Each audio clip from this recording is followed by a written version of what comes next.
Karnadu job alerts ಚಾನಲ್ಗೆ ತಮಗೆಲ್ಲರಿಗೂ ಸ್ವಾಗತ. ಸ್ನೇಹಿತರೆ, ಇವತ್ತು ಕರ್ನಾಟಕದಾದ್ಯಂತ ಸಿವಿಲ್ ಪೊಲೀಸ್ ಹುದ್ದೆಗಳಿಗೆ ಪರೀಕ್ಷೆ ನಡೆದಿರುವಂತಹದ್ದು ನೋಡ್ಬೋದು. ಪ್ರಶ್ನೆ ಪತ್ರಿಕೆಯನ್ನು ಒಂದೊಮ್ಮೆ ಬಿಡಿಸೋಣ ಮತ್ತು ಕೀ ಉತ್ತರಗಳನ್ನು ಒಂದಿಷ್ಟು ಗುರುತಿಸುವಂಥ ಪ್ರಯತ್ನವನ್ನು ಮಾಡೋಣ. ಈ ಪ್ರಶ್ನೆ ಪತ್ರಿಕೆ ಮುಂದೆ KA ಮುಖಾಂತರ ಆಗುವಂತಹ ಸಾಕಷ್ಟು ಸಾಮಾನ್ಯ ಜ್ಞಾನ ಪತ್ರಿಕೆಗಳಿಗೆ ಮಾದರಿಯಾಗಲಿದೆ. ಗ್ರಾಮಾಡಳಿತಾಧಿಕಾರಿಗಳಿರ್ಬೋದು, ಕ್ರೈಸ್ ಇರ್ಬೋದು ಮತ್ತು ಭೂಮಾಪಕರ ಹುದ್ದೆಗಳ ಪರೀಕ್ಷೆಗಳಿಗೆ ಇದೊಂದು ಮಾದರಿಯಾಗಲಿದೆ. ಹಾಗಾಗಿ ಇದರ ಕೀ ಉತ್ತರಗಳನ್ನು ಗಮನಿಸಿ ಮುಂದೆ ನೀವು ಇದೇ ರೀತಿ ಸಾಮಾನ್ಯ ಜ್ಞಾನ ಅಧ್ಯಯನವನ್ನು ಮಾಡಲಿ ಅಂತ ಈ ಪರೀಕ್ಷೆ ಒಂದಿಷ್ಟು ಕೀ ಉತ್ತರಗಳನ್ನು ಗಮನಿಸ್ಕೊತ ಹೋಗೋಣ. ಮೊದಲನೇ ಪ್ರಶ್ನೆಯನ್ನು ನೋಡ್ಬೋದು. ಪ್ರತಿಯೊಂದು ಆಕೃತಿಯನ್ನು ಒಮ್ಮೆ ಮಾತ್ರ ಬಳಸಿಕೊಂಡು ಕೊಟ್ಟಿರುವ ಆಕೃತಿಗಳನ್ನು 3 ವರ್ಗಗಳಾಗಿ ಗುಂಪುಗಳಾಗಿ ವಿಂಗಡಿಸಿ ಎನ್ನುವಂತಹದ್ದು. ಇಲ್ಲಿ ಮೊದಲನೇ ಟಿಕ್ ಮಾಡಿದ್ದೀನಿ, ಇದು ತಪ್ಪು ಅನ್ನಿಸ್ತು. ಆಮೇಲೆ ನಾನು ಇನ್ನೊಮ್ಮೆ ಸರಿಪಡಿಸಿದಾಗ ಇಲ್ಲಿ ನೋಡ್ಬೋದು, ಒಂದು ಫಸ್ಟ್ ಸರ್ಕಲ್ ಕೊಟ್ಟಿರುವಂತಹದ್ದು, ಆಮೇಲೆ ಸೆಮಿ ಸರ್ಕಲ್ ಕೊಟ್ಟಿರುವಂತಹದ್ದು. ಈ ಎರಡೂ ಸಹ ವೃತ್ತಕ್ಕೆ ಸಂಬಂಧಿಸಿರೋದ್ರಿಂದ ನಾವಿಲ್ಲಿ 1, 3, 5 ಮೊದಲು ಆಯ್ಕೆ ಮಾಡ್ಕೊಬೇಕಾಗುತ್ತೆ. 1, 3, 5 ಇರುವಂತಹದ್ದು 2 ಆಪ್ಷನ್ಸ್ ಇರುವಂತಹದ್ದು ನೋಡ್ಬೋದು. ಹಾಗಾಗಿ ಇವೆರಡು ಆಪ್ಷನ್ಸನ್ನು ಮೊದಲು ತೆಗಿಬೇಕಾಗುತ್ತೆ. ನಂತರ ಟ್ರಯಾಂಗಲ್ಗಳಲ್ಲಿ ನೋಡಿದಾಗ 2, 6, 8 ಇದು ಸಹ ಸರಿ ಇದೆ. ನಂತರ ಇಲ್ಲಿ ಚೌಕಗಳನ್ನು ನೋಡಿದಂತಹ ಸಂದರ್ಭದಲ್ಲಿ ಸಮಾನಾಂತರ ಚತುರ್ಭುಜಗಳು ಅಂತ ಕರೀತಾರೆ. ಇದರಲ್ಲಿ 4 ಮತ್ತು 7 ಮತ್ತು 9 ಈ ನೋಡಿದಾಗ 4ನೇ ಉತ್ತರ ಸರಿಯಾಗಿದೆ ಅಂತ ಅನಿಸುತ್ತೆ. ನಂತರ ಎರಡನೇ ಪ್ರಶ್ನಾರ್ಥಕ ಚಿಹ್ನೆಯ ಜಾಗದಲ್ಲಿರುವಂಥ ಪ್ರಶ್ನೆಯನ್ನು ನೋಡೋದಿದ್ರೆ, ಇದು ಪ್ರಶ್ನೆಯನ್ನು ಗಮನಿಸಿದಂಥ ಸಂದರ್ಭದಲ್ಲಿ ಸ್ಕ್ವಯರ್ ಇರುವಂತಹದನ್ನು ನಾವು ನೋಡ್ಬೋದು. ಆಪೋಸಿಟ್ ಉತ್ತರಗಳು ಸ್ಕ್ವಯರ್ ಆಗಿರುವಂತಹದ್ದು ನೋಡ್ಬೋದು. ಇಲ್ಲಿ 6ಕ್ಕೆ ನಾವು ಉತ್ತರವನ್ನು ನೋಡೋದಿದ್ರೆ 2 ಮಾಡಿದಾಗ 6ರಲ್ಲಿ 36 ಅದಕ್ಕೆ +2 ಕೂಡಿಸಿದರೆ ಎಷ್ಟಾಗುತ್ತೋ ಅಷ್ಟು 38 ಬಂದಿರುವಂತಹದನ್ನು ನೋಡ್ಬೋದು. ಅದೇ ರೀತಿ 10ಕ್ಕೆ 2 ಸ್ಕ್ವೇರ್ ಮಾಡಿದಾಗ 10ರಲ್ಲಿ 100 ಅದಕ್ಕೆ 2 ಮಾಡಿರುವಂತಹದ್ದು. ಇಲ್ಲಿ 8ಕ್ಕೆ ಪ್ರಶ್ನೆಯನ್ನು ನೋಡಿದಾಗ 8 × 64 +2 ಮಾಡಿದರೆ 66 ಉತ್ತರ ಆಗುವಂತಹದನ್ನು ನೋಡ್ಬೋದು. ಇದು ನಂತರ 3ನೇ ಪ್ರಶ್ನೆಗೆ 14 ಸೆಂಟಿಮೀಟರ್ ಅನ್ನುವಂತಹದ್ದು ಸರಿ ಉತ್ತರ ಆಗುತ್ತೆ. ಒಂದು ಶಂಕುವಿನ ವಕ್ರ ಮೇಲ್ಮೈ ವಿಸ್ತೀರ್ಣವು 528 ಸೆಂಟಿಮೀಟರ್ ಹಾಗೂ ಅದರ ಓರೆ ಎತ್ತರ 12 ಸೆಂಟಿಮೀಟರ್ ಆಗಿದ್ದರೆ ಶಂಕುವಿನ ತ್ರಿಜ್ಯವು ಎಷ್ಟಾಗುತ್ತೆ ಅನ್ನುವಂತಹದನ್ನು ಕೇಳಿದ್ದಾರೆ. ಇದು ಸೂತ್ರದ ಪ್ರಕಾರ ನಾವು ಬಿಡಿಸಬೇಕಾಗುತ್ತೆ. 14 ಸೆಂಟಿಮೀಟರ್ ಅನ್ನುವಂತಹದ್ದು ನಿಮಗೆಲ್ಲರಿಗೂ ಗೊತ್ತು. ಶಂಕುವಿನ ಸೂತ್ರವನ್ನು ನಾವು ನೋಡುವಂಥ ಸಂದರ್ಭದಲ್ಲಿ ಇದನ್ನು ಈ ರೀತಿ ಸೂತ್ರ ಇರುವಂತಹದನ್ನು ನಾವು ನೋಡಲಿಕ್ಕೆ ಸಾಧ್ಯತೆ ಇದೆ. ಈ ಸೂತ್ರದ ಪ್ರಕಾರ ನಾವು ಇದನ್ನು ಬಿಡಿಸ್ಕೊಂಡು ಒಟ್ಟಾರೆ 548 ವಿಭಾಗವನ್ನು ಕ್ರಮವನ್ನು ಮಾಡಿದಾಗ ಅದಕ್ಕೆ 14 ಸೆಂಟಿಮೀಟರ್ ಸರಿ ಉತ್ತರ ಆಗುತ್ತೆ. ನಂತರ 4ಕ್ಕೆ ಪ್ರಶ್ನೆಯನ್ನು ನೋಡೋದಿದ್ರೆ, ಇದು ಮೊದಲನೇದು 0 ಬಂತು ನನಗೆ ಉತ್ತರ, ಕೊನೆಗೆ -1 ಅಂತ ಬಂದಂಥ ಸಂದರ್ಭದಲ್ಲಿ ನಂತರ ಸರಿ ಉತ್ತರ 1 ಆಗುತ್ತೆ ಅಂತ ಸರಿಯಾದ ಉತ್ತರವನ್ನು ಕಂಡುಕೊಂಡೆ. ಮೇ ಬಿ 2 ಸಾಧ್ಯತೆಗಳು ಇದ್ದಾವೆ, 0 ಅಥವಾ 1 ಅನ್ನುವಂಥದ್ರಲ್ಲಿ ಪಾಸಿಬಲ್ 1 ಅನ್ನುವಂಥದ್ದು ಸರಿಯಾಗುತ್ತೆ. ನಂತರ ಈ ಡಯಾಸ್ ಪ್ರಶ್ನೆಯಲ್ಲಿ 2ನೇ ಉತ್ತರ ಸರಿಯಾಗೋದನ್ನು ನಾವು ನೋಡ್ಬೋದು. ಮತ್ತಿಲ್ಲಿ ದತ್ತಾಂಶಗಳನ್ನು ಕೊಟ್ಟಿದ್ದಾರೆ 6ನೇ ಪ್ರಶ್ನೆಯಲ್ಲಿ. ಕೆಳಗಿನ ಸ್ತಂಭಲೇಖ ನಕ್ಷೆಯು ಮೈಸೂರು ಜಿಲ್ಲೆಯಲ್ಲಿ ಬೇರೆ ಬೇರೆ ವರ್ಷಗಳಲ್ಲಿ ಉತ್ಪಾದನೆಯಾಗಿರುವ ರಾಗಿ ಬೆಳೆಗಳನ್ನು ಸೂಚಿಸುತ್ತೆ. ಇಲ್ಲಿ ಬರೀ 2019 ಮತ್ತು 2020 ನಡುವೆ ಏರಿಕೆಯಾದ ಶೇಕಡಾವಾರು ರಾಗಿ ಉತ್ಪಾದನೆಯನ್ನು ಕೇಳಿರುವಂತಹದ್ದು ನೋಡ್ಬೋದು. ಇದು ಒಟ್ಟಾರೆ 1000 ಕ್ವಿಂಟಲ್ಗಳಿಗೆ ಹಾಕೊಂಡಾಗ ಇದನ್ನು 100ಕ್ಕೆ ನಾವು ಮಾಡಿಕೊಂಡಾಗ ಇಲ್ಲಿ ಶೇಕಡ 2019ರಲ್ಲಿ 60ಕ್ಕೆ ಹೋಗಿರುವಂತಹದ್ದು, ನಂತರ 2020ರಲ್ಲಿ 80ಕ್ಕೆ ತಲುಪಿರುವಂತಹದ್ದು. ಇದನ್ನು ಇಲ್ಲಿರುವಂತಹದನ್ನು ಶೇಕಡ 100ಕ್ಕೆ ಮಾಡಿಕೊಂಡಂತಹ ಸಂದರ್ಭದಲ್ಲಿ 2019-20 ನಡುವೆ ಏರಿಕೆಯಾದ ಶೇಕಡಾವಾರು ರಾಗಿ ಬೆಳೆಯ ಉತ್ಪಾದನೆ ಹೆಚ್ಚು ಶೇಕಡ 50ರಷ್ಟು ಇರುವಂತಹದನ್ನು ನಾವಿಲ್ಲಿ ಗಮನಿಸ್ಬೋದು ಅನ್ನುವಂತಹದ್ದು. ಅಂದರೆ 50-60 ಇಷ್ಟರ ಆಜುಬಾಜಿನಲ್ಲಿ ನಾವು ಗುರುತಿಸ್ಕೊಬೇಕಾಗುತ್ತೆ ಅನ್ನುವಂತಹದ್ದು. ನಂತರ 7ನೇದಕ್ಕೆ ಪ್ರಶ್ನೆಗೆ, ಒಂದು ಕಾರಿನ ವೇಗವನ್ನು ಪ್ರತಿ 30 ನಿಮಿಷಕ್ಕೆ 2 ಕಿಲೋಮೀಟರ್ ಅಂತ ಹೆಚ್ಚಿಸಲಾಗ್ತದೆ. ಮೊದಲ 1 ಗಂಟೆ ಅವಧಿಯಲ್ಲಿ ಕಾರು 35 ಕಿಲೋಮೀಟರ್ ದೂರವನ್ನು ಕ್ರಮಿಸಿದರೆ 7 ಗಂಟೆ ಅವಧಿಯಲ್ಲಿ ಅದು ಕ್ರಮಿಸಬೇಕಾದ ದೂರ ಕಂಡುಹಿಡಿಯಿರಿ ಅಂತ ಕೇಳಿದರೆ ಅದಕ್ಕೆ 329 ಕಿಲೋಮೀಟರ್ ಸರಿಯಾದ ಉತ್ತರ. ನಂತರ 500ರ ಮೇಲಿನ ಏಕಕಾಲಿಕ 40% ರಿಯಾಯಿತಿ ಮತ್ತು ಅದೇ ಮೊತ್ತದ ಮೇಲೆ 30% ಹಾಗೂ 10% ಎಂಬ ಸತತ 2 ರಿಯಾಯಿತಿಗಳ ನಡುವಿನ ವ್ಯತ್ಯಾಸ ಎಷ್ಟು ಅಂದರೆ 15 ಆಗ್ತದೆ. ನಂತರ ಪ್ರಕಾಶನು ರಂಗಮಂದಿರಕ್ಕೆ ಹೋಗಲು ಬಯಸುತ್ತಾನೆ. ಪೂರ್ವದಲ್ಲಿರುವ ತನ್ನ ಮನೆಯಿಂದ ಪ್ರಾರಂಭಿಸುತ್ತಾನೆ ಮತ್ತು ಒಂದು ದೊಡ್ಡ ಅಡ್ಡ ರಸ್ತೆ ಕೂಡುವಿಕೆ ಕ್ರಾಸಿಂಗ್ಗೆ ಬರುತ್ತಾನೆ. ಬಲಕ್ಕೆ ಹೋಗುವ ರಸ್ತೆ ವಿಶ್ವವಿದ್ಯಾಲಯದಲ್ಲಿ ಕೊನೆಗೊಳ್ಳುತ್ತದೆ. ನೇರವಾಗಿ ಮುಂದೆ ಆಸ್ಪತ್ರೆ ಇದೆ. ರಂಗಮಂದಿರ ಯಾವ ದಿಕ್ಕಿನಲ್ಲಿದೆ ಎನ್ನುವುದಕ್ಕೆ ಇದು ಸರಳವಾಗಿದೆ ಪ್ರಶ್ನೆ. ಅದಕ್ಕೆ ದಕ್ಷಿಣ ಸರಿಯಾದ ಉತ್ತರ ಬರುವಂತಹದ್ದನ್ನು ನೋಡ್ಬೋದು. 10ನೇ ಪ್ರಶ್ನೆಗೆ ಇದು ಡಿಕ್ಷನರಿ ಪ್ರಕಾರ ಪದಗಳನ್ನು ಕೂಡಿಸೋದಕ್ಕೆ ಕೊಟ್ಟಿರುವಂತಹದನ್ನು ನೋಡ್ಬೋದು. ಒಟ್ಟು ಈ ಆಪ್ಷನ್ಸ್ವರೆಗೂ ಸಹ ಕೊಟ್ಟಿರುವಂತಹದನ್ನು ನೋಡ್ಬೋದು. ಇದರಲ್ಲಿ 4ನೇ ಪ್ರಶ್ನೆ ಕಂಟಿನ್ಯೂಸ್ ಅನ್ನುವಂತಹದ್ದು ಉತ್ತರ ಸರಿಯಾಗ್ತದೆ. 11ನೇ ಪ್ರಶ್ನೆಯನ್ನು ನೋಡೋಣ. ಇಲ್ಲಿ ಹೇಳಿಕೆ ತೀರ್ಮಾನವನ್ನು ಕೊಟ್ಟಿರುವಂತಹದ್ದು ನೋಡ್ಬೋದು. ಕೆಲವರು ಗಣಿತದಲ್ಲಿ ದುರ್ಬಲರಾಗಿರ್ತಾರೆ. ಗಣಿತದಲ್ಲಿ ದುರ್ಬಲರಾಗಿರುವವರೆಲ್ಲರೂ ಸಂಗೀತಗಾರರೇ. ಕೆಲವು ಸಂಗೀತಗಾರರು ಗಣಿತದಲ್ಲಿ ದುರ್ಬಲರಾಗಿದ್ದಾರೆ. ಇದಕ್ಕೆ 4ನೇ ಉತ್ತರ ಖಂಡಿತವಾಗಿಯೂ ನಿಜ ಅನ್ನುವಂತಹ ಸರಿಯಾಗುತ್ತೆ. ನಂತರ 12ನೇ ಪ್ರಶ್ನೆಗೆ 14 ಆಗಸ್ಟ್ 2010 ವಾರದ ಯಾವ ದಿನವಾಗಿತ್ತು ಅನ್ನೋದಕ್ಕೆ ಶನಿವಾರ ಅನ್ನುವಂತಹದ್ದು ಸರಿ ಉತ್ತರ. ನಂತರ 13ನೇ ಪ್ರಶ್ನೆಗೆ ಸ್ಥಳೀಯ ರೈಲುಗಳು 12 km/h ವೇಗದಲ್ಲಿ 20 ನಿಮಿಷಗಳ ಅಂತರದಲ್ಲಿ ನಿಲ್ದಾಣದಿಂದ ಹೊರಡುತ್ತವೆ. ಎದುರಿನಿಂದ ಚಲಿಸುವ ವ್ಯಕ್ತಿಯು 12 ನಿಮಿಷಗಳ ಅಂತರದಲ್ಲಿ ರೈಲುಗಳನ್ನು ಭೇಟಿಯಾಗುತ್ತಾನೆ. ಹಾಗಾದರೆ ಆ ಮನುಷ್ಯನ ವೇಗ ಎಷ್ಟು ಅನ್ನೋದಕ್ಕೆ 8 km ಸರಿಯಾಗ್ತದೆ. ನಂತರ ಇಲ್ಲಿ ಹದಿನಾಲ್ಕನೇ ಪ್ರಶ್ನೆ QBAPY ಮತ್ತು R ಇವರು ಒಂದೇ ಸಾಲಿನಲ್ಲಿದ್ದಾರೆ. Y ಮತ್ತು R ಮಧ್ಯದಲ್ಲಿದ್ದಾರೆ. Q ಮತ್ತು Bಗಳು ಕೊನೆಯಲ್ಲಿದ್ದಾರೆ. P ಯ Qನ ಎಡಭಾಗದಲ್ಲಿ ಕುಳಿತಿದ್ದಾನೆ. B ಯ ಬಲಭಾಗದಲ್ಲಿ ಯಾರಿದ್ದಾರೆ ಅನ್ನುವಂತಹದ್ದು ಇದಕ್ಕೆ A ಸರಿಯಾದ ಉತ್ತರ ಆಗುತ್ತೆ. ನಂತರ 15ನೇ ಪ್ರಶ್ನೆ ಒಂದು ನಿರ್ದಿಷ್ಟ ಕೋಡ್ ಭಾಷೆಯಲ್ಲಿ ಆರ್ಟನ್ನು HEA ಅನ್ನು SVZIG ಎಂದು ಬರೆಯಲಾಗಿದೆ. ಅದೇ ಕೋಡ್ನಲ್ಲಿ MIND ಅನ್ನು ಹೇಗೆ ಬರೆಯಬಹುದು ಅನ್ನೋದಕ್ಕೆ ಅದಕ್ಕೆ ಸರಿಯಾದ ಉತ್ತರ NRMW ಅನ್ನುವಂತಹದ್ದು ಸರಿ ಉತ್ತರ ಆಗುತ್ತೆ. ನಂತರ ಇಲ್ಲಿ ಹೊಸದಾಗಿ ಮರು ಆಯ್ಕೆಯಾದ ರಾಜ್ಯಸಭಾ ಸದಸ್ಯರು ಪಟ್ಟಿ 1ರಲ್ಲಿದ್ದು ಇದನ್ನು ಅವರು ಆಯ್ಕೆಯಾದ ಪಟ್ಟಿ 2ರ ರಾಜ್ಯದಲ್ಲಿರುವ ರಾಜ್ಯದೊಂದಿಗೆ ಸರಿಯಾಗಿ ಹೊಂದಿಸಿ ಬರೆಯಲು ಕೇಳಿದ್ದಾರೆ. ಇದಕ್ಕೆ ಮಾನ್ಸಿಂಗ್ ಮೆಹ್ಮನ್ ಪರ್ಮಾರ್ ಅನ್ನುವಂತಹವರು ಗುಜರಾತ್ನಿಂದ ಬಂದಂಥವರು. ನಂತರ B ಅಲ್ಕಾ ಸಿಂಗ್ ಅನ್ನುವಂತಹವರು ಮಹಾರಾಷ್ಟ್ರ. ತರುಣ್ ಸಿಂಗ್ ಅನ್ನುವಂತಹವರು ಮಧ್ಯಪ್ರದೇಶ್. ತರುಣ್ ಚೂಗ್ ಅನ್ನುವಂತಹವರು ಮಧ್ಯಪ್ರದೇಶ್. ರಾಜೇಂದ್ರ ಹಿರಾಲಾಲ್ ಜೈನ್ ಅನ್ನುವಂತಹವರು ರಾಜಸ್ಥಾನದವರು ಅನ್ನುವಂತಹದನ್ನು ನೋಡ್ಬೋದು. ಒಟ್ಟು 2ನೇ ಆಪ್ಷನ್ಸು ಸರಿ ಉತ್ತರ ಆಗುತ್ತೆ. ನಂತರ 17ನೇ ಪ್ರಶ್ನೆ ಆಗಮನ್ ಎಂಬುದು ಏನಂತ ಕೇಳಿದ್ದಾರೆ. ಅಂದರೆ ಭಾರತದ ಮೊದಲ ಖಾಸಗಿ ಕಕ್ಷೆಯ ರಾಕೆಟ್ ಮಿಷನ್ ಅನ್ನುವಂತಹದ್ದು ಸರಿಯಾದ ಉತ್ತರ. ನಂತರ JSJB 2.0 ಅನ್ನು ವಿಸ್ತರಿಸಿ ಅಂತ ಕೇಳಿದ್ದಾರೆ. ಅದಕ್ಕೆ ಜಲ ಸಂಚಯ್ ಜನ್ ಭಾಗೀದಾರಿ 2.0 ಅನ್ನುವಂಥದ್ದು ಸರಿಯಾದ ಉತ್ತರ ಆಗುತ್ತೆ. ನಂತರ 2026ರ ಅಂತಾರಾಷ್ಟ್ರೀಯ ಸಹಕಾರ ದಿನದ ಧ್ಯೇಯವಾಕ್ಯ ಏನು ಅಂತ ಕೇಳಿದ್ದಾರೆ. ಅಂದರೆ ಸಹಕಾರ ಸಂಘಗಳು ಎಲ್ಲರಿಗೂ ಉತ್ತಮ ಭವಿಷ್ಯ ರೂಪಿಸುತ್ತವೆ ಅನ್ನುವಂತಹದ್ದು ಸರಿಯಾದ ಉತ್ತರ. ಸ್ನೇಹಿತರೆ, ಇನ್ನೊಂದು 20ನೇ ಪ್ರಶ್ನೆ ಗ್ರೇಟರ್ ಬೆಂಗಳೂರು ಪ್ರಾಧಿಕಾರ GBAಕ್ಕೆ ಸಂಬಂಧಿಸಿದಂತೆ ಈ ಕೆಳಗಿನ ಯಾವ ಹೇಳಿಕೆಗಳು ಸರಿಯಾಗಿದ್ದಾವೆ ಅನ್ನೋದಕ್ಕೆ ಸರಿಯಾದ ಹೇಳಿಕೆ B ಮತ್ತು C ಅನ್ನುವಂತಹದ್ದು. ನಂತರ ಇತ್ತೀಚೆಗೆ ಸಿಕ್ಕಿಂ ಸಂಪೂರ್ಣ ಸಾಕ್ಷರತಾ ರಾಜ್ಯ ಎಂದು ಯಾವ ಕಾರ್ಯಕ್ರಮದಡಿ ಘೋಷಿಸಲ್ಪಟ್ಟಿದೆ ಅಂದರೆ ಉಲ್ಲಾಸ್ ಕಾರ್ಯಕ್ರಮದಡಿ ಎನ್ನುವಂತಹದ್ದು ಸರಿಯಾದ ಉತ್ತರ ಆಗುತ್ತೆ ಸ್ನೇಹಿತರೆ. ನಂತರ 22ನೇ ಪ್ರಶ್ನೆ SEHET ವಿಸ್ತರಿಸಿ ಅಂತ ಕೇಳಿದರೆ ಅದು science acceleration for health through agricultural transformation ಅನ್ನುವಂತಹದ್ದು 2ನೇ ಆಪ್ಷನ್ ಸರಿ ಉತ್ತರ ಆಗ್ತದೆ. ನಂತರ ಪಂಡಿತ್ ದೀನದಯಾಳ್ ಉಪಾಧ್ಯಾಯ ರಾಷ್ಟ್ರೀಯ ಸಾಮಾಜಿಕ ಭದ್ರತಾ ಅಕಾಡೆಮಿಯನ್ನು 1990ರಲ್ಲಿ ಸ್ಥಾಪಿಸಲಾಯಿತು. ಇದು ಕೆಳಗಿನ ಯಾವುದರ ಅತ್ಯುನ್ನತ ತರಬೇತಿ ಸಂಸ್ಥೆಯಾಗಿದೆ ಅನ್ನುವಂತಹದನ್ನು ನೋಡೋದಿದ್ರೆ ನೌಕರರ ಭವಿಷ್ಯ ನಿಧಿ ಸಂಸ್ಥೆ ಆಪ್ಷನ್ಸ್ 3 ಸರಿಯಾದ ಉತ್ತರ. ಜನರಲ್ NS ರಾಜಾ ಸುಬ್ರಹ್ಮಣ್ಯ ಅವರು 2026 ಮೇ 31ರಂದು ಭಾರತೀಯ ಸಶಸ್ತ್ರ ಪಡೆಗಳ 3ನೇ chief of defence staff CDS ಅಧಿಕಾರ ಸ್ವೀಕರಿಸಿದರು. ಹಾಗಾದರೆ 2ನೇ ಚೀಫ್ ಆಫ್ ಡಿಫೆನ್ಸ್ ಸ್ಟಾಫ್ ಯಾರು ಅನ್ನೋದಿದ್ರೆ ಅವರ ಅಧಿಕಾರವನ್ನು ನಂತರ ಇವರು 2ನೇವರಾಗಿದ್ದರು ಜನರಲ್ ಅನಿಲ್ ಚೌಹಾಣ್ ಅನ್ನುವಂಥವ್ರು 4ನೇ ಆಪ್ಷನ್ಸು.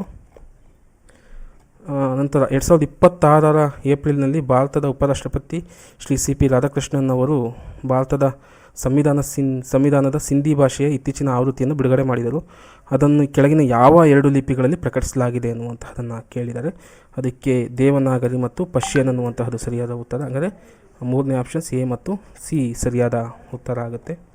26ನೇ ಪ್ರಶ್ನೆ ಈ ಕೆಳಗಿನ ಯಾವ ಸನ್ನಿವೇಶದಲ್ಲಿ ಸರ್ಕಾರಿ ನೌಕರನು ಗೌಪ್ಯತೆಯ ಕರ್ತವ್ಯವನ್ನು ಉಲ್ಲಂಘಿಸುತ್ತಾನೆ ಎನ್ನಲಾಗ್ತದೆ. ಅಂದರೆ ಮಾಹಿತಿಯನ್ನು ಅಧಿಕೃತ ಅನುಮತಿ ಇಲ್ಲದೆ ಸಂಬಂಧಿಕರೊಂದಿಗೆ ಹಂಚಿಕೊಂಡಾಗ ಮಾತ್ರ ಅದು ಸರಿಯಾದ ಉತ್ತರ ಆಗ್ತದೆ. ನಂತರ 27ನೇ ಪ್ರಶ್ನೆಗೆ ಸಂಸ್ಥೆಯೊಳಗಿನ ತಪ್ಪು ಕಾನೂನು ಬಾಹಿರ ಅಥವಾ ಅನೈತಿಕ ಚಟುವಟಿಕೆಗಳ ಬಗ್ಗೆ ಮಾಹಿತಿಯನ್ನು ಉದ್ಯೋಗಿ ಅಥವಾ ಒಳಗಿನವರು ಬಹಿರಂಗಪಡಿಸುವುದನ್ನು ಹೀಗೆಂದು ಕರೆಯಲಾಗ್ತದೆ ಅನ್ನೋದಕ್ಕೆ ವಿಶಾಲ್ ಬಾಯ್ಲಿಂಗ್ ಅಂತ ಅದಕ್ಕೆ ಕರೆಯಲಾಗ್ತದೆ ಸ್ನೇಹಿತರು. ಉತ್ತರ 4 ಸರಿ ಆಗ್ತದೆ. ನಂತರ 1995ರ ನೋಲನ್ ಸಮಿತಿಯ ಮೂಲಭೂತ ತತ್ವಗಳನ್ನು ಭಾರತೀಯ ನಾಗರಿಕ ಸೇವೆಗಳಲ್ಲಿ ನೈತಿಕ ಮಾರ್ಗಸೂಚಿಗಳಾಗಿ ವ್ಯಾಪಕವಾಗಿ ಸಂಯೋಜಿಸಲಾಗಿದೆ. ನೋಲನ್ ತತ್ವಗಳನ್ನು ಜನಪ್ರಿಯವಾಗಿ ಹೀಗೆ ಕರೆಯಲಾಗ್ತದೆ. ಅದಕ್ಕೆ ಸಾರ್ವಜನಿಕ ಜೀವನದ 7 ಮೂಲ ತತ್ವಗಳು. 29ನೇ ಪ್ರಶ್ನೆಗೆ ಜಾತ್ಯತೀತ ಪ್ರಜಾಪ್ರಭುತ್ವ ರಾಷ್ಟ್ರದ ಸದಸ್ಯರಾಗಿ ಪೊಲೀಸರು ಈ ಕೆಳಗಿನ ಯಾವ ಅಂಶಗಳಿಗಿಂತ ಮೀರಲು ನಿರಂತರವಾಗಿ ಶ್ರಮಿಸಬೇಕು? ಅಂದರೆ ವೈಯಕ್ತಿಕ ಪೂರ್ವಾಗ್ರಹಗಳನ್ನು ಮೀರಬೇಕು ಅನ್ನುವಂತಹದ್ದು ಸರಳವಾದ ಉತ್ತರ ಸ್ನೇಹಿತರೆ. ಅದು ನಂತರ ಕೆಲಸದ ಸ್ಥಳದಲ್ಲಿ ನೈತಿಕ ನಡವಳಿಕೆ ಇವುಗಳನ್ನು ಉತ್ತೇಜಿಸ್ತದೆ ಅನ್ನುವಂತಹದ್ದು. ಅಂದರೆ ಡಿ ಮತ್ತು ಇ ಅನ್ನುವಂತಹದ್ದು ನಂಬಿಕೆ ಮತ್ತು ಸಹಕಾರ, ನಂತರ ಸಮಗ್ರತೆ ಅನ್ನುವಂತಹದ್ದು. ಇದು ಅತಿ ಹೆಚ್ಚು ಉತ್ತೇಜನೆಯನ್ನು ಕೊಡುತ್ತೆ ಅನ್ನುವಂಥದ್ದು ನನ್ನ ಪ್ರಕಾರ ಸರಿಯಾದ ಉತ್ತರ ಅನಿಸುತ್ತೆ. ನನಗೆ ಸಂವಿಧಾನದ ಪ್ರಶ್ನೆಯನ್ನು ಕೇಳಿರುವಂತಹದ್ದು ನೋಡ್ಬೋದು. ಶಾಸನ ರಚನೆಗೆ ಸಂಬಂಧಿಸಿದಂತೆ ಈ ಕೆಳಗಿನ ಹೇಳಿಕೆಗಳಲ್ಲಿ ಯಾವುವು ಸರಿಯಾಗಿದೆ? ಎ ಮತ್ತು ಸಿ ಅನ್ನುವಂತಹದ್ದು ಸರಿಯಾಗಿದೆ ಅನ್ನುವಂತಹದನ್ನು ನೋಡ್ತೀನಿ ಸ್ನೇಹಿತರೆ. ನಂತರ 32ನೇ ಪ್ರಶ್ನೆಗೆ UPSC ಸದಸ್ಯರನ್ನು ನೇಮಕಾತಿ ಮಾಡುವವರು ಭಾರತದ ರಾಷ್ಟ್ರಪತಿ. ಕೆಳಗಿನ ಯಾವುದನ್ನು ಸಂವಿಧಾನದ 7ನೇ ಸೂಚಿಯಲ್ಲಿ ಸೇರಿಸಲಾಗಿದೆ ಅನ್ನುವಂಥದ್ದು ನೋಡ್ಬೋದು. 3ನೇ ಪ್ರಶ್ನೆ ABC ಕೇಂದ್ರ ಪಟ್ಟಿ, ರಾಜ್ಯ ಪಟ್ಟಿ, ಸಮವರ್ತಿ ಪಟ್ಟಿಯನ್ನು 7ನೇ ಅನುಸೂಚಿಯಲ್ಲಿ ಸೇರಿಸಲಾಗಿದೆ. 34ನೇ ಪ್ರಶ್ನೆಯನ್ನು ನೋಡ್ಬೋದು. ಸಂಸದೀಯ ಸರ್ಕಾರ ಪದ್ಧತಿಯಲ್ಲಿ ಕಾರ್ಯಾಂಗವು ಯಾವುದಕ್ಕೆ ನೇರವಾಗಿ ಉತ್ತರದಾಯಿಯಾಗಿರ್ತದೆ ಅನ್ನುವಂಥದ್ದು ಶಾಸಕಾಂಗಕ್ಕೆ. ಭಾರತ ಸಂವಿಧಾನದ ಎಷ್ಟನೇ ಭಾಗವು ತುರ್ತು ಪರಿಸ್ಥಿತಿಗೆ ಸಂಬಂಧಿಸಿದ ನಿಯಮಗಳನ್ನು ಒಳಗೊಂಡಿದೆ? 3ನೇ ಆಪ್ಷನ್ಸು 18ನೇ ಭಾಗ ಅನ್ನುವಂಥದ್ದು ನೋಡ್ಬೋದು. ನಂತರ ಭಾರತ ಸಂವಿಧಾನದ 356ನೇ ವಿಧಿ ಅಡಿಯಲ್ಲಿ ರಾಜ್ಯದಲ್ಲಿ ಜಾರಿಗೆ ತರಲಾಗುವ ರಾಷ್ಟ್ರಪತಿ ಆಡಳಿತಕ್ಕೆ ಸಂಬಂಧಿಸಿದಂತೆ ಈ ಕೆಳಗಿನ ಯಾವ ಹೇಳಿಕೆ ಸರಿಯಲ್ಲ? ಅಂದರೆ ಇದು ಮೂಲಭೂತ ಹಕ್ಕುಗಳ ಮೇಲೆ ಪರಿಣಾಮ ಬೀರುತ್ತದೆ ಅಂತ ಕೊಟ್ಟಿದ್ದಾರೆ, ಆದರೆ ಪರಿಣಾಮ ಬೀಳಲ್ಲ ಅನ್ನುವಂತಹದ್ದು ಸರಿಯಾದ ಉತ್ತರ ಆಗುತ್ತೆ. ಹಾಗಾಗಿ ಇದು ನಾವು ಒಂದು ಆಪ್ಷನ್ಸನ್ನು ಆಯ್ಕೆ ಮಾಡ್ಕೊಬೇಕು 36ನೇ ಪ್ರಶ್ನೆಗೆ. 37ನೇ ಪ್ರಶ್ನೆಯನ್ನು ನೋಡ್ಬೋದು. ಸಂವಿಧಾನ ರಚನಾ ಸಭೆಯ ಶಾಶ್ವತ ಅಧ್ಯಕ್ಷರಾಗಿ ಡಾಕ್ಟರ್ ರಾಜೇಂದ್ರ ಪ್ರಸಾದ್ ಅಧಿಕಾರ ಸ್ವೀಕರಿಸುವ ಮೊದಲು ಹಂಗಾಮಿ ಅಧ್ಯಕ್ಷರಾಗಿ ಆಯ್ಕೆಯಾದಂಥವರು ಡಾಕ್ಟರ್ ಸಚ್ಚಿದಾನಂದ ಸಿನ್ಹಾ.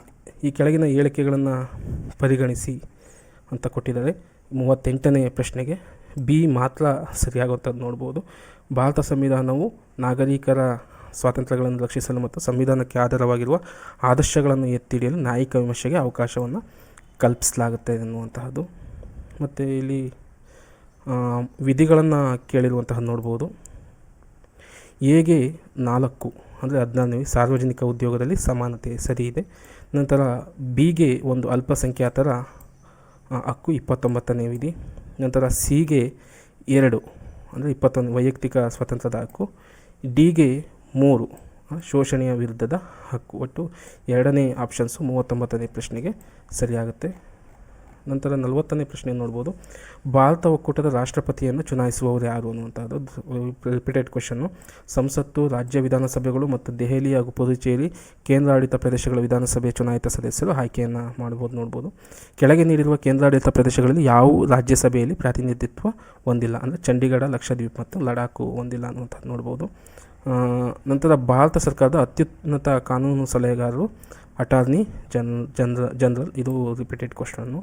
ನಂತರ 43ನೇ ಪ್ರಶ್ನೆ. ರಾಜ್ಯಪಾಲರು ತಮ್ಮ ರಾಜೀನಾಮೆ ಪತ್ರವನ್ನು ಈ ಕೆಳಕಂಡವರಿಗೆ ನೀಡುತ್ತಾರೆ, ರಾಷ್ಟ್ರಪತಿಯವರಿಗೆ. 44ನೇ ಪ್ರಶ್ನೆ. ಭಾರತ ಸಂವಿಧಾನದ 163ನೇ ವಿಧಿಯನ್ವಯ ಸಚಿವ ಸಂಪುಟವು ನೇರ ಮತ್ತು ಸಲಹೆ ನೀಡುವುದು ರಾಜ್ಯದ ರಾಜ್ಯಪಾಲರಿಗೆ ಅನ್ನುವಂಥದ್ದು ನೋಡ್ಬೋದು. ನಂತರ ಷಡ್ದರ್ಶನಗಳಿಗೆ ಸಂಬಂಧಿಸಿದಂತೆ ತಪ್ಪಾದ ಜೋಡಿಗಳನ್ನು ಗುರುತಿಸಿ ಅನ್ನುವಂಥದ್ದು ಬಿ ಮತ್ತು ಡಿ ಅನ್ನುವಂತಹದ್ದು. ಯೋಗ ಪತಂಜಲಿ ಬರ್ತಾರೆ, ಇಲ್ಲಿ ಜೈಮಿನಿಯನ್ನು ಕೊಡಲಾಗಿದೆ, ಇಲ್ಲಿ ಪೂರ್ವಮೀಮಾಂಸದ ಪತಂಜಲಿಯನ್ನು ಕೊಡಲಾಗಿದೆ. ಅಂದರೆ ಬಿ ಮತ್ತು ಡಿ ತಪ್ಪಾಗುತ್ತೆ. ಇಲ್ಲಿ ಸಾಂಖ್ಯ, ಕಪಿಲ, ನ್ಯಾಯ, ಗೌತಮಿ ಸರಿಯಾಗಿರುವಂಥದ್ದು ನೋಡ್ಬೋದು. ನಂತರ 46ನೇ ಪ್ರಶ್ನೆ. ಇಲ್ಲಿ ದಿನಾಚರಣೆಗಳನ್ನು ದಿನಾಂಕಗಳ ಜೊತೆ ಕೊಟ್ಟಿರುವಂಥದ್ದು ನೋಡ್ಬೋದು. ಇಲ್ಲಿ ವಿಶ್ವ ಓಝೋನ್ ದಿನ ಎಲ್ಲರಿಗೂ ಗೊತ್ತಿರುತ್ತೆ, ಸೆಪ್ಟೆಂಬರ್ 16 ಅನ್ನುವಂತಹದ್ದು. ಬಿಗೆ 4 ಇರುವಂತಹ ಪ್ರಶ್ನೆಯನ್ನು ನೋಡ್ಬೋದು.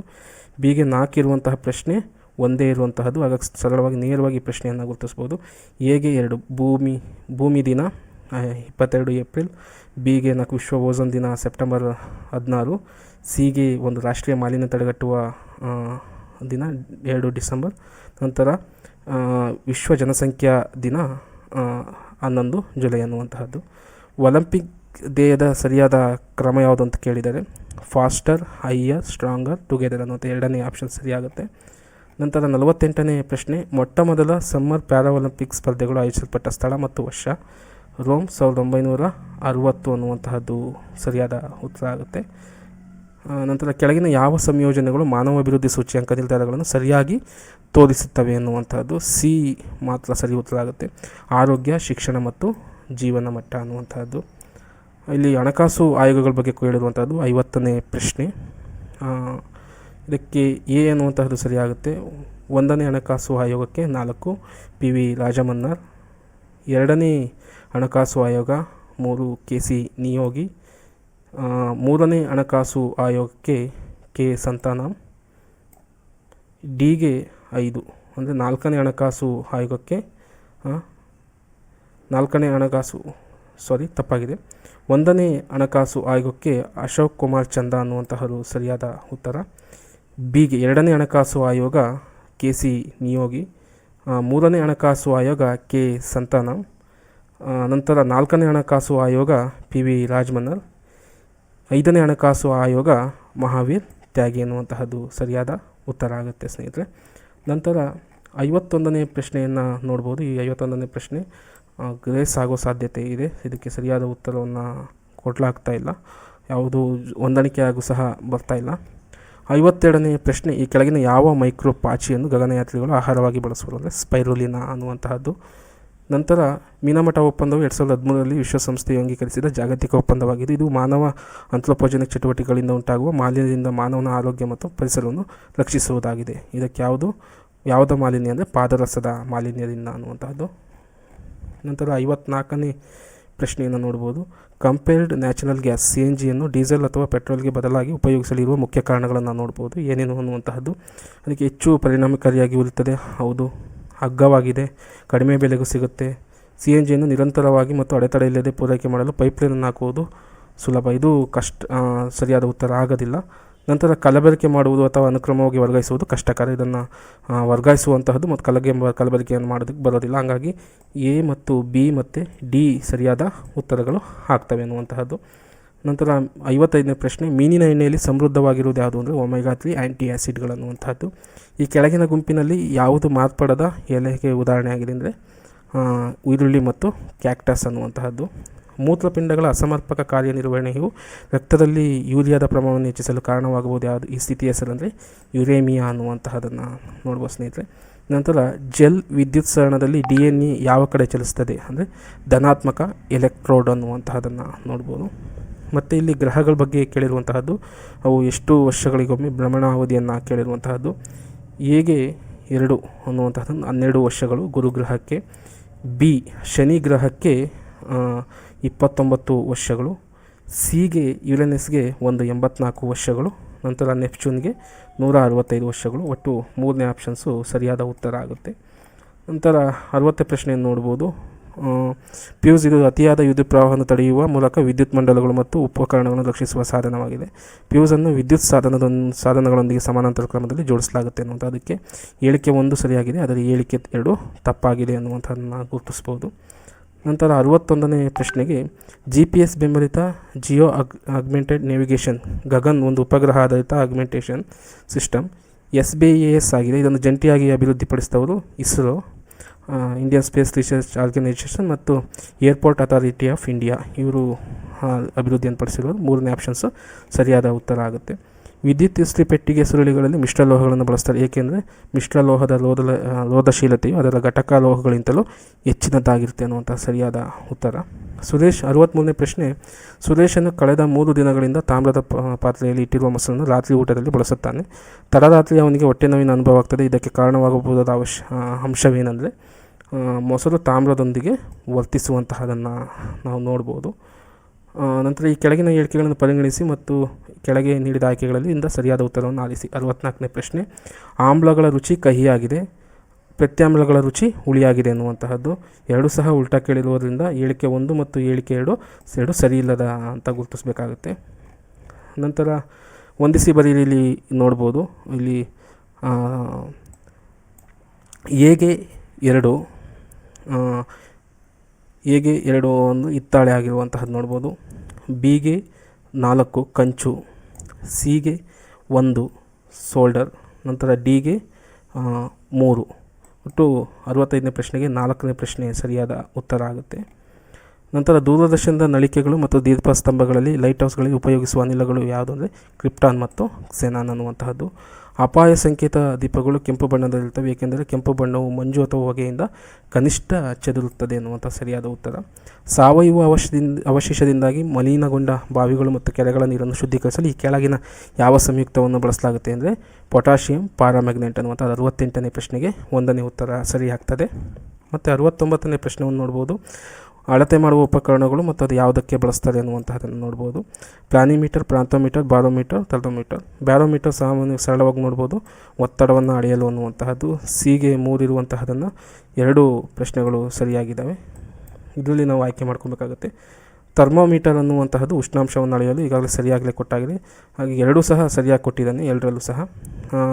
ಇಲ್ಲೀಗ ಎಗೆ 2 ಯಾವುದು ಕ್ಷೇತ್ರ ಪ್ಲಾನಿಮೀಟರ್ ಅನ್ನುವಂಥದ್ದು ಕ್ಷೇತ್ರವನ್ನು ಅಳೆಯಲು ಅಂತಹದ್ದು, ಬಿಗೆ 1 ಪ್ಯಾಂತೋಮೀಟರ್ ಅನ್ನುವಂಥದ್ದು ನಕ್ಷೆಗಳನ್ನು ನಕಲು ಮಾಡಲು, ದೊಡ್ಡದಾಗಿಸಲು ಮತ್ತು ಅಥವಾ ಚಿಕ್ಕದಾಗಿಸಲು ಬಳಸಲಾಗುತ್ತೆ ಅನ್ನುವಂತಹದ್ದು. 69ನೇ ಪ್ರಶ್ನೆಗೆ 4 ಸರಿಯಾದ ಉತ್ತರ ಆಗುತ್ತೆ. ಕರ್ನಾಟಕದ ಕೆಲವು ಪ್ರಮುಖ ಶಿಖರಗಳನ್ನು ಅವುಗಳು ಎತ್ತರಕ್ಕೆ ಅನುಗುಣವಾಗಿ ಇಳಿಕೆ ಕ್ರಮದಲ್ಲಿ ಗುರುತಿಸಿ ಅನ್ನುವಂತಹದ್ದು. 1ನೇ ಉತ್ತರ ಸರಿಯಾಗ್ತದೆ. ಬಿಳಿಗಿರಿ ರಂಗನ ಬೆಟ್ಟ, ಗೋಪಾಲಸ್ವಾಮಿ ಬೆಟ್ಟ, ಮೇಲುಕೋಟೆ ಬೆಟ್ಟ, ಚಾಮುಂಡಿ ಬೆಟ್ಟ. ಈ ಕೆಳಗಿನವುಗಳಲ್ಲಿ ಸರಿಯಾದ ಜೋಡಣೆಯನ್ನು ಗುರುತಿಸಿ. ಇಲ್ಲಿ ಸರಿಯಾದ ಜೋಡಣೆ ಎನ್ನುವಂತಹದ್ದು ನೋಡ್ಬೋದು, ABD ಸರಿಯಾಗಿದೆ. ಬೋರ್ಘಾಟ್ ಮುಂಬೈ ಮತ್ತು ಪುಣೆ, ಬಿ ತಾಲ್ಘಾಟ್ ಮುಂಬೈ ಮತ್ತು ನಾಸಿಕ್, ನಂತರ ಆಗುಂಬೆಘಾಟ್ ಉಡುಪಿ ಮತ್ತು ಶಿವಮೊಗ್ಗ ಅನ್ನುವಂತಹದ್ದು. ಇಲ್ಲಿ ಡಿ ನಮಗೆ ಸಾಮಾನ್ಯವಾಗಿ ನಮ್ಮ ಕರ್ನಾಟಕದ್ದೇ ಗೊತ್ತಾಗುತ್ತೆ. ಇಲ್ಲಿ 3 ಉತ್ತರಗಳನ್ನು ಕೊಟ್ಟಿರುವಂತಹದ್ದು, ಹಾಗಾಗಿ ಇದರಲ್ಲಿ 3ನೇ ಪ್ರಶ್ನೆ ಸರಿಯಾಗುತ್ತೆ. ಪಾಲ್ಘಾಟ್ ಅನ್ನುವಂಥದ್ದು ರಾಜಸ್ಮನ್ ಮತ್ತು ಪಾಲಿ ಅನ್ನುವಂಥದ್ದು ತಪ್ಪಾಗಿರುವಂಥದ್ದು ನೋಡ್ಬೋದು. ನಂತರ 72ನೇ ಪ್ರಶ್ನೆ, ಈ ಕೆಳಗೆ ಕೊಟ್ಟಿರುವ ನಕ್ಷೆಯಲ್ಲಿ ಹಂಚಿಕೆಯಾಗಿರುವ ಮಣ್ಣಿನ ವಿಧಾನ ಗುರುತಿಸಿ ಎನ್ನುವಂತಹದ್ದು. ಈ ಭಾಗದಲ್ಲಿರುವಂತಹ ಯಾವ ಮಣ್ಣಿದೆ ಎನ್ನುವಂತಹದ್ದು ಕರಾವಳಿ ಭಾಗದಲ್ಲಿ ಜಂಬಿಟ್ಟಿಗೆ ಮಣ್ಣು. ಆಪ್ಷನ್ಸ್ 1 72ನೇ ಪ್ರಶ್ನೆಗೆ ಸರಿಯಾದ ಉತ್ತರ. ಈ ಕೆಳಗಂಡ ನಗರಗಳ ವರ್ಗೀಕರಣವನ್ನು ಪರಿಗಣಿಸಿ ಎನ್ನುವಂತಹದ್ದು. ಇದನ್ನು ಸರಿಯಾಗಿ ಪರಿಶೀಲಿಸಬೇಕು, ಇನ್ನೂ ಸಹ ಇದು ಗೊಂದಲ ಇದೆ. ನನಗೆ ಗೊತ್ತಿರುವ ಪ್ರಕಾರ ADCB ಎನ್ನುವಂತಹದನ್ನು ಹಾಕಿದ್ದೇನೆ. ಮೊದಲನೆಯದಾಗಿ ನಗರ, ನಂತರ ಡಿ ನಗರ ಸಮುಚ್ಚಯ, ಸಿ ಮೆಗಾಲೋಪೋಲಿಸ್, ನಂತರ ಬಿ ಮೆಗಾ ಸಿಟಿ ಎನ್ನುವಂತಹದ್ದು. ಒಟ್ಟು 3ನೇ ಆಪ್ಷನ್ ಸರಿಯಾಗುತ್ತೆ ಅನ್ನುವಂಥದ್ದು ಹಾಕ್ಕೊಂಡಿದ್ದೀನಿ. ಮೇ ಬಿ ಇದಕ್ಕೆ ಡೌಟ್ ಇದೆ, ಯಾರು ಸರಿಯಾಗಿರುವಂತಹದನ್ನು ಕಮೆಂಟ್ ಮುಖಾಂತರ ಉತ್ತರವನ್ನು ತಿಳಿಸ್ಬೋದು. ನಂತರ ಭಾರತದ ಬಂದರುಗಳಿಗೆ ಸಂಬಂಧಿಸಿದಂತೆ ಈ ಕೆಳಗಿನ ಯಾವ ಜೋಡಿಗಳು ಸರಿಯಾಗಿದ್ದಾವೆ ಎನ್ನುವಂತಹದ್ದು. ABD ಸರಿಯಾಗಿದ್ದಾವೆ. ಎ ಜವಾಹರ್ಲಾಲ್ ನೆಹರು ಬಂದರು ನವಶೇಷ, ಬಿ ದೀನ್ ದಯಾಳ್ ಬಂದರು ಕಾಂಡ್ಲಾ, ನಂತರ ಕಾಮರಾಜ್ ಬಂದರು ಎನ್ನೋರ್ ಅನ್ನುವಂತಹದ್ದು ಸರಿಯಾಗಿದೆ ಅಂತ ಹಾಕಿದ್ದೇನೆ. ಒಟ್ಟು 74ನೇ ಪ್ರಶ್ನೆಗೆ 2ನೇ ಆಪ್ಷನ್ ಸರಿಯಾಗುತ್ತೆ ಅಂತ. ಈ ಕೆಳಗಿನ ಯಾವ ರಾಜ್ಯದ ಮೂಲಕ ಕರ್ಕಾಟಕ ಸಂಕ್ರಾಂತಿ ಇರುತ್ತವೋ ಅದು ಹೋಗೋದಿಲ್ಲ. ಬಿಹಾರ್ ಅನ್ನುವಂತಹದನ್ನು ಹಾಕಿರುವಂತಹದನ್ನು ನೋಡ್ತೀನಿ, ಬಿಹಾರ್ ಸರಿಯಾದ ಉತ್ತರ. ನಂತರ ಹೊಂದಿಸಿ ಬರೆಯಿರಿ ಅಂತ, ಖನಿಜ ಸಂಪನ್ಮೂಲಗಳು ಯಾವ್ಯಾವ ಸ್ಥಳದಲ್ಲಿ ಸಿಗುತ್ತೆ ಅನ್ನುವಂತಹದ್ದು ಇದು ಪ್ರಶ್ನೆ. ಸಿಮೆಂಟ್ ಉತ್ಪಾದನಾ ಘಟಕಗಳ ಮೇಲೆ ಕೇಳಿರುವಂತಹದ್ದು. ಲಾಕೇರಿ 2 ರಾಜಸ್ಥಾನ, ಬಿ ವಿಜಯವಾಡ 4 ಆಂಧ್ರ ಪ್ರದೇಶ, ಸಿ 1 ರಾಮಗುಂಡ ತೆಲಂಗಾಣ, ಡಿಗೆ 3 ಪಶ್ಚಿಮ ಬಂಗಾಳ ದುರ್ಗಾಪುರ ಪಶ್ಚಿಮ ಬಂಗಾಳ. ಹಾಗಾಗಿ ಆಪ್ಷನ್ಸು 76ನೇ ಪ್ರಶ್ನೆಗೆ 2ನೇ ಆಪ್ಷನ್ಸು ಸರಿಯಾದ ಉತ್ತರ ಆಗ್ತದೆ. ವಿಶ್ವದಲ್ಲಿ ಅಧಿಕ ಸಂಚಾರ ದಟ್ಟಣೆಯನ್ನು ಹೊಂದಿರುವ ಒಳನಾಡಿನ ಜಲಮಾರ್ಗ ರೈನ್ ಒಳನಾಡಿನ ಜಲಮಾರ್ಗ. 2ನೇ ಆಪ್ಷನ್ಸು ಸರಿಯಾಗುತ್ತೆ 77ನೇ ಪ್ರಶ್ನೆಗೆ. 78ನೇ ಪ್ರಶ್ನೆ, ದಿ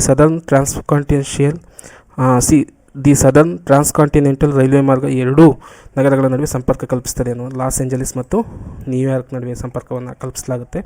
ಈ ಕೆಳಗಿನವುಗಳಲ್ಲಿ ಹವಾಮಾನದ ಮೇಲೆ ಪ್ರಭಾವ ಬೀರದ ಅಂಶಗಳನ್ನು ಗುರುತಿಸಿ ಅನ್ನುವಂತಹದ್ದು. ಇದರಲ್ಲಿ ನೋಡ್ಬೋದು, ಬಿ ಮಾತ್ರ ರೇಖಾಂಶ ಮಾತ್ರ ಪ್ರಭಾವವನ್ನು ಬೀರೋದಿಲ್ಲ ಅನ್ನುವಂಥದ್ದನ್ನು ನೋಡ್ಬೋದು. ಇನ್ನು ಎತ್ತರ, ಅಕ್ಷಾಂಶ, ಮಾರುತ ಅನ್ನುವಂತಹದ್ದು ಪ್ರಭಾವವನ್ನು ಬೀರುತ್ತೆ ಅನ್ನುವಂತಹದ್ದು. 80ನೇ ಪ್ರಶ್ನೆ, ಬೆಂಗಳೂರು ಮತ್ತು ಹೈದರಾಬಾದ್ ಅಂತಾರಾಷ್ಟ್ರೀಯ ವಿಮಾನ ನಿಲ್ದಾಣಗಳು ನಗರಗಳಿಂದ ದೂರ ಇವೆ, ಆದ್ದರಿಂದ ಇವುಗಳನ್ನು ಡ್ಯಾಶ್ ವಿಮಾನ ನಿಲ್ದಾಣಗಳಿಂದ ಕರೀತಾರೆ. ಅದಕ್ಕೆ ಗ್ರೀನ್ ಫೀಲ್ಡ್ ಅನ್ನುವಂತಹದನ್ನು ನೋಡ್ಬೋದು, ಸರಿಯಾದ ಉತ್ತರ. 81ನೇ ಪ್ರಶ್ನೆ, ಭಾರತದ ಯಾವ ರಾಜ್ಯದಲ್ಲಿ ಬೋಡೋ ಮತ್ತು ಬೋರೋ ಭಾಷೆಯನ್ನು ಮುಖ್ಯವಾಗಿ ಮಾತನಾಡ್ತಾರೆ? ಅಸ್ಸಾಂ ರಾಜ್ಯ. ಡೆಕ್ಕನ್ ಎಜುಕೇಷನ್ ಸೊಸೈಟಿಗೆ ಸಂಬಂಧಪಟ್ಟ ವ್ಯಕ್ತಿಗಳನ್ನು ಗುರುತಿಸಿ ಅನ್ನುವಂತಹದ್ದು. ಅದರಲ್ಲಿ ಬಾಲಗಂಗಾಧರ್ ತಿಲಕ್, VK ಚಿಂಪ್ಲೂಕರ್ ಮತ್ತು ಗೋಪಾಲ್ ಗಣೇಶ್ ಅಗರ್ಕರ್. ತುಳಸಿರಾಮ್ ಅನ್ನುವಂಥವರು ಬರೋದಿಲ್ಲ ಅನ್ನುವಂತಹದ್ದು. ನಂತರ ಹೊಂದಿಸಿ ಬರೆಯಿರುವಂಥದ್ದನ್ನು ಕೇಳಿರುವಂತಹದ್ದು. ಕತ್ರು ಮತ್ತು ಕೃತಿಗಳನ್ನು ಕೇಳುವಂತಹದ್ದು. ಮೊಹಮ್ಮದ್ ಇಕ್ಬಾಲ್ ಮೊದಲನೆಯದಕ್ಕೆ ದಿ ರಿಕಾಕ್ಷನ್ reconstruction of religious thoughts in Islam. ಬಿಗೆ 4 ಲಾಲ್ ಲಜಪತ್ ರಾಯ್ ಅವರಿಗೆ ಅನ್ಯಾಪಿ ಇಂಡಿಯಾ. ಸಿಗೆ 2 ದೀನಬಂಧು ಮಿತ್ರ ನೀಲದರ್ಪಣ್. ನಂತರ ಸಚ್ಚಿಂದ್ರನಾಥ ಸನ್ಯಲ್ ಅವ್ರದ್ದು ಬಂದಿ ಜೀವನ್ ಅಂತಹ ಕೃತಿ. 83ನೇ ಪ್ರಶ್ನೆಗೆ 1 ಯಾರು ಸರಿಯಾಗಿ ಉತ್ತರ ಹಾಕಿದರೆ ಅದು ಸರಿಯಾದ ಉತ್ತರ ಆಗುತ್ತೆ. ನಂತರ ಈ ಕೆಳಗಿನ ಘಟಕಗಳನ್ನು ಸರಿಯಾದ ಕ್ರಮದಲ್ಲಿ ಗುರುತಿಸಿ ಎನ್ನುವಂತಹದ್ದು 2ನೇ ಆಪ್ಷನ್. 84ನೇ ಪ್ರಶ್ನೆಗೆ ಸರಿಯಾದ ಉತ್ತರ. 1ನೇದು ಬಂಗಾಳದ ವಿಭಜನೆ, ನಂತರ ಸೂರತ್ ವಿಭಜನೆ, ಜಲಿಯನ್ ವಾಲಾಬಾಗ್ ದುರಂತ, ನಂತರ ಕ್ವಿಟ್ ಇಂಡಿಯಾ ಚಳವಳಿ. ಇದು ಸರಿಯಾದ ಕಾಲಾನುಕ್ರಮ. ಲೋಕಹಿತವಾದಿ ಎಂದು ಯಾರು ಜನಪ್ರಿಯವಾಗಿದ್ದರು? ಗೋಪಾಲ್ ಹರಿ ದೇಶ್ಮುಖ್ ಅನ್ನುವಂತಹವರು. 85ನೇ ಪ್ರಶ್ನೆಗೆ 1 ಸರಿಯಾದ ಉತ್ತರ. ಈ ಕೆಳಗಿನ ಭಾರತದ ಯಾವ ಸ್ಥಳದಲ್ಲಿ ರೋಮನರು ಅಗಸ್ಟನ್ ದೇವಾಲಯ ನಿರ್ಮಿಸಿದರು ಎಂದು ಹೇಳಲಾಗ್ತದೆ? ಮುಜಿರಿಸ್ ಅನ್ನುವಂತಹದ್ದು ಸರಿಯಾದ ಉತ್ತರ ಆಗುತ್ತೆ 86ನೇ ಪ್ರಶ್ನೆಗೆ. 87ನೇ ಪ್ರಶ್ನೆಯನ್ನು ನೋಡ್ಬೋದು. ಅಂದರೆ ಇಲ್ಲಿ ಶೈಲಿಯನ್ನು ಕೊಟ್ಟಿರುವಂತಹದ್ದು, ಯಾವ ಶೈಲಿಯಲ್ಲಿ ಯಾವ ಕಟ್ಟಡಗಳನ್ನು ಕಟ್ಟಿರುವಂತಹದನ್ನು. ಎಗೆ 4 ಸೆಂಟ್ರಲ್ ಕಾಲೇಜ್ ಬೆಂಗಳೂರು ಅನ್ನುವಂಥದ್ದು ಗೋತಿಕ್ ಶೈಲಿಯಲ್ಲಿರುವಂತಹದ್ದು. ಬಿಗೆ 1 ಶಾರದಾಂಬಾ ದೇವಾಲಯ ಶೃಂಗೇರಿ ದ್ರಾವಿಡ ಶೈಲಿಯಲ್ಲಿರುವಂತಹದ್ದು. ವಾಣಿ ವಿಲಾಸ ಆಸ್ಪತ್ರೆ ಬೆಂಗಳೂರು ಇದು ಸಿಗೆ 2 ಆಧುನಿಕ ಶೈಲಿಯಲ್ಲಿರುವಂತಹದ್ದು. ಕಮಲ್ ಮಹಲ್ ಹಂಪಿ ಇರುವಂತಹದ್ದು 3 ಇಂಡೋ ಇಸ್ಲಾಮಿಕ್ ಶೈಲಿಯಲ್ಲಿ. ಇದನ್ನು ನೋಡಿದಾಗ 3ನೇ ಆಪ್ಷನ್ಸು ಸರಿಯಾದ ಉತ್ತರ. 88ನೇ ಪ್ರಶ್ನೆಯನ್ನು ನೀವು ನೋಡ್ಬೋದು ಸ್ನೇಹಿತರೆ. ಈ ಕೆಳಗಿನ ಹೇಳಿಕೆಗಳಲ್ಲಿ ಯಾವ ಹೇಳಿಕೆಗಳು ಹೊಯ್ಸಳ ರಾಜ ವಿಷ್ಣುವರ್ಧನಿಗೆ ಸಂಬಂಧಿಸಿದೆ ಅನ್ನುವಂತಹದ್ದು. ಆತನು ನೊಳಂಬವಾಡಿಗೊಂಡ ಎಂಬ ಬಿರುದನ್ನು ಸಹ ಒಳಗೊಂಡಿದ್ದ. ವಿಷ್ಣುವರ್ಧನ ರಾಮಾನುಜನಾಚಾರ್ಯರಿಗೆ ಆಶ್ರಯವನ್ನು ನೀಡಿದ್ದ. ವಿಷ್ಣುವರ್ಧನ ರಾಜಧಾನಿಯನ್ನು ದ್ವಾರ ಸಮುದ್ರಕ್ಕೆ ವರ್ಗಾಯಿಸಿದ್ದನು ಅನ್ನುವಂತಹದ್ದು. 88ನೇ ಪ್ರಶ್ನೆಗೆ 1ನೇ ಆಪ್ಷನ್ಸ್ ಸರಿಯಾಗುತ್ತೆ. ಇದನ್ನು ನಾನು ಮೇ ಬಿ ಗುರುತಿಸಿದ್ದೆ, ಆದರೆ ಇದು ಸ್ವಲ್ಪ ಪರೀಕ್ಷಿಸಿದಾಗ ಈ ಉತ್ತರ ಸರಿಯಾಗುತ್ತೆ. ಎ ಸಿ ಡಿ ಸರಿಯಾದ ಉತ್ತರ ಆಗುತ್ತೆ. 89ನೇ ಪ್ರಶ್ನೆ ನೋಡ್ಬೋದು. ಕೃಷ್ಣದೇವರಾಯನ ಆಸ್ಥಾನದ ಅಷ್ಟದಿಗ್ಗಜದಲ್ಲಿ ಈ ಕೆಳಗಿನ ಯಾರು ಸಂಗೀತ ಸಾಹಿತ್ಯ ಸಮಾರಂಗಣ ಸಾರ್ವಭೌಮ ಅಂತ ಬಿರುದು ಪಡೆದಿದ್ರು? ಪಿಂಗಳ್ಳಿ ಸೂರಣ್ಣ ಅನ್ನುವಂತಹವರು ಈ ಬಿರುದನ್ನು ಪಡೆದಿದ್ರು. ಆಪ್ಷನ್ಸ್ 1 ಸರಿಯಾದ ಉತ್ತರ. ನಂತರ ಭಾರತದ ಮೇಲಿನ ಈ ಕೆಳಗಿನ ದಾಳಿಗಳನ್ನು ಕರ್ನಾಟಕ ಕಾಲಾನುಕ್ರಮದಲ್ಲಿ ಹೊಂದಿಸಿ ಮತ್ತು ಕೆಳಗಿನ ಆಯ್ಕೆಗಳ ಸರಿಯಾದ ಒಂದು ಉತ್ತರವನ್ನು ಗುರುತಿಸಿ ಎನ್ನುವಂತಹದ್ದು. ಇದಕ್ಕೆ ಉತ್ತರವನ್ನು ನೋಡ್ಬೋದು. ಬಿ ಎ ಡಿ ಸಿ ಎನ್ನುವಂತಹದ್ದು. ಇಂಡೋ ಗ್ರೀಕರ ದಾಳಿ ಮೊದಲು, ನಂತರ ಶಕರ ದಾಳಿ, ನಂತರ ಪಾರ್ಥಿಯನ್ನರ ದಾಳಿ, ನಂತರ ಕುಶನರ ದಾಳಿ ಎನ್ನುವಂತಹದ್ದು 2ನೇ ಆಪ್ಷನ್ಸು ಸರಿಯಾದ ಉತ್ತರ 90ಕ್ಕೆ. ನಂತರ ಕೆಳಗಿನ ಮೈಸೂರಿನ ದಿವಾನರನ್ನು ಕಾಲಾನುಕ್ರಮದಲ್ಲಿ ಜೋಡಿಸಿ 91ನೇ ಪ್ರಶ್ನೆ. P N Krishnamurthy, P V Madhavrao, T Anandrao. ಮೊದಲನೇ ಆಪ್ಷನ್ಸು ಸರಿಯಾದ ಉತ್ತರ ಆಗುತ್ತೆ. ನಂತರ 92ನೇ ಪ್ರಶ್ನೆಗೆ 1857ರ ದಂಗೆಯಲ್ಲಿ ಭಾರತೀಯ ಸೈನಿಕರು ಕಳಪೆ ಮಟ್ಟದ ಯುದ್ಧೋಪಕರಣಗಳನ್ನು ಹೊಂದಿದ್ದರು. ಅದಕ್ಕೆ ಹೇಳಿಕೆ ಬ್ರಿಟಿಷರು ಭಾರತಕ್ಕೆ ಅಪಾರ ಪ್ರಮಾಣದಲ್ಲಿ ಜನರು, ಹಣ ಮತ್ತು ಶಸ್ತ್ರಾಸ್ತ್ರಗಳನ್ನು ಕಳಿಸಬೇಕಾಯಿತು. ಇದಕ್ಕೆ ನಾನು ಗುರುತಿಸಿರುವ ಪ್ರಕಾರ ಹೇಳಿಕೆ 1 ಮತ್ತು ಹೇಳಿಕೆ 2 ಸರಿಯಾಗಿವೆ, ಆದರೆ ಹೇಳಿಕೆ 2 ಹೇಳಿಕೆ 1ಕ್ಕೆ ಸಂಬಂಧಿಸಿದಿಲ್ಲ ಅನ್ನುವಂಥದ್ದು ಸರಿಯಾದ ಉತ್ತರವನ್ನು ಹಾಕಿದ್ದೇನೆ. ನಂತರ ಮತ್ತೊಂದು ಹೇಳಿಕೆಯನ್ನು ಕೊಟ್ಟಿರುವಂಥದ್ದು, ರಣಜಿತ್ ಸಿಂಗ್ ಅವರು ನಿರಂಕುಶ ಪ್ರಭುವಾಗಿದ್ದ ಕಾರಣ ಸಿಖ್ಖರು ಇಂಗ್ಲಿಷರ ವಿರುದ್ಧ ಸೋತರು ಅನ್ನುವಂತಹದ್ದು. ಹೇಳಿಕೆ ಬ್ರಿಟಿಷರ ಆಕ್ರಮಣಗಳಿಂದ ಸಿಖ್ ಸಾಮ್ರಾಜ್ಯವನ್ನು ರಕ್ಷಿಸಲು ಅವರು ವಿಫಲವಾದರು ಅನ್ನೋದಕ್ಕೆ. ಹೇಳಿಕೆ 1 ತಪ್ಪಾಗಿದೆ, ಆದರೆ ಹೇಳಿಕೆ 2 ಸರಿಯಾಗಿದೆ ಅನ್ನುವಂಥದ್ದನ್ನು ನಾನು ಗುರುತಿಸಿದ್ದೇನೆ. ಅಂದರೆ 93ನೇ ಪ್ರಶ್ನೆಗೆ 3 ಸರಿಯಾದ ಉತ್ತರ ಅನ್ನುವಂತಹದ್ದು. ನಂತರ ಇಲ್ಲಿ ಗಣರಾಜ್ಯಗಳನ್ನು ಕೊಟ್ಟಿರುವಂಥದ್ದು ನೋಡ್ಬೋದು. ಕ್ರಿಸ್ತಪೂರ್ವ 6ನೇ ಶತಮಾನದ ಗಣರಾಜ್ಯಗಳನ್ನು ಅವುಗಳ ರಾಜಧಾನಿಗಳೊಂದಿಗೆ ಹೊಂದಿಸಿ ಎನ್ನುವಂತಹದ್ದನ್ನು. ಅವಂತಿ 3 ಅನ್ನುವಂತಹದ್ದು, ಅವಂತಿ ಉಜ್ಜಯಿನಿ. ಬಿಗೆ 4 ಕೌಸಲ ಅಯೋಧ್ಯ. ಸಿಗೆ 1 ವತ್ಸ ಕೌಶಂಬಿ. ಮಗಧ 2 ರಾಜಗೃಹ ಅನ್ನುವಂತಹದ್ದು. ಒಟ್ಟು 2ನೇ ಆಪ್ಷನ್ಸು ಸರಿಯಾಗುತ್ತೆ 94ನೇ ಪ್ರಶ್ನೆಗೆ. 95ನೇ ಪ್ರಶ್ನೆಯಲ್ಲಿ ಈ ಕೆಳಗಿನವರಲ್ಲಿ ಯಾರು ಋಗ್ವೇದ ಕಾಲದ ಪ್ರಮುಖ ದೇವತೆ ಅಲ್ಲ? ಪ್ರಜಾಪತಿ ಅನ್ನುವಂತಹದ್ದು. ನಂತರ 96ನೇ ಪ್ರಶ್ನೆಗೆ ಹೇಳಿಕೆಗಳನ್ನು ಕೇಳಲಾಗಿದೆ. ಬಾಲ್ಯ ವಿವಾಹ ತಡೆಗಟ್ಟುವ ಕಾಯ್ದೆ 1929ರಲ್ಲಿ ಜಾರಿಯಾಯಿತು. ಇದು ಶಾರದಾ ಕಾಯ್ದೆ ಎಂದು ಪ್ರಸಿದ್ಧವಾಗಿದೆ. ಇದು ಬಾಲಕರ ಮತ್ತು ಬಾಲಕಿಯರ ಮದುವೆ ವಯಸ್ಸನ್ನು ಕ್ರಮವಾಗಿ 18 ಮತ್ತು 14ಕ್ಕೆ ನಿಗದಿಪಡಿಸಿತ್ತು ಅನ್ನುವಂಥದ್ದು. ಹೇಳಿಕೆ 1 ಮತ್ತು ಹೇಳಿಕೆ 2 ಸರಿ, ಆದರೆ ಹೇಳಿಕೆ 1 ಹೇಳಿಕೆ 2 ವಿವರಿಸುವುದಿಲ್ಲ ಅನ್ನುವಂತಹದನ್ನು ಸರಿಯಾಗಿ ಗುರುತಿಸಿದ್ದೇನೆ. ಯಾರಾದರೂ ಇದ್ರ ಬಗ್ಗೆ ಸಂಶಯ ಇರುವಂಥವ್ರು, ಗೊತ್ತಿರುವಂಥವ್ರು ಕಾಮೆಂಟ್ ಮುಖಾಂತರ ಸರಿಯಾದ ಉತ್ತರವನ್ನು ಗುರುತಿಸ್ಬೋದು. ನಂತರ ಈ ಕೆಳಗಿನೆಲ್ಲ ಯಾವ ಕೃತಿಯಲ್ಲಿ ರಾಜ ಹರ್ಷವರ್ಧನನನ್ನು ಭಾಸ ಮತ್ತು ಕಾಳಿದಾಸರಿಗೆ ಹೋಲಿಸಲಾಗಿದೆ ಎನ್ನುವಂಥದ್ದನ್ನು ನೋಡ್ಬೋದು. ಈ ಕೆಳಗಿನ ಯಾವ ಕೃತಿಯಲ್ಲಿ ರಾಜ ಹರ್ಷವರ್ಧನನನ್ನು ಭಾಸ ಮತ್ತು ಕಾಳಿದಾಸರಿಗೆ ಹೋಲಿಸಲಾಗಿದೆ? ಜಯದೇವನ ಗೀತಗೋವಿಂದದಲ್ಲಿ ಎನ್ನುವಂಥದ್ದನ್ನು ನೋಡ್ಬೋದು, ಹೋಲಿಸಲಾಗಿದೆ ಎನ್ನುವಂಥದ್ದು. ಈ ಕೆಳಗಿನ ಚೋಳ ಅರಸರಲ್ಲಿ ಶ್ರೀಲಂಕಾದ ಮೇಲೆ ದಾಳಿ ಮಾಡಿದವರು ಯಾರು ದಾಳಿ ಮಾಡಿಲ್ಲ ಅಂತ ಕೇಳಿದ್ರು. 1ನೇ ಆದಿತ್ಯ ಅನ್ನುವಂಥದ್ದು. ಇನ್ನು 3 ಜನರು ಸಹ ದಾಳಿ ಮಾಡಿದ್ದಾರೆ. ಈ ಕೆಳಗಿನ ಸ್ಮಾರಕಗಳಲ್ಲಿ ಯಾವುದು ಶೇಷಾಸುರಿಯಿಂದ ನಿರ್ಮಿತಗೊಂಡಿಲ್ಲ ಅನ್ನುವಂಥದ್ದು. ಕುಶ್ಕ್ ಇ ಸಿರಿ ಎನ್ನುವಂತಹದ್ದು ಶೇಷಾಸುರಿಯಿಂದ ನಿರ್ಮಾಣಗೊಂಡಿಲ್ಲ ಅನ್ನುವಂಥದ್ದು. 100ನೇ ಪ್ರಶ್ನೆ ಸಿಖ್ಖರ ಬಗ್ಗೆ ಕೇಳಿರುವಂತಹದ್ದು ನೋಡ್ಬೋದು. ಗುರು ರಾಮದಾಸ 4 ಅಮೃತಸರ ನಗರ ಸ್ಥಾಪಿಸಿದಂಥವರು.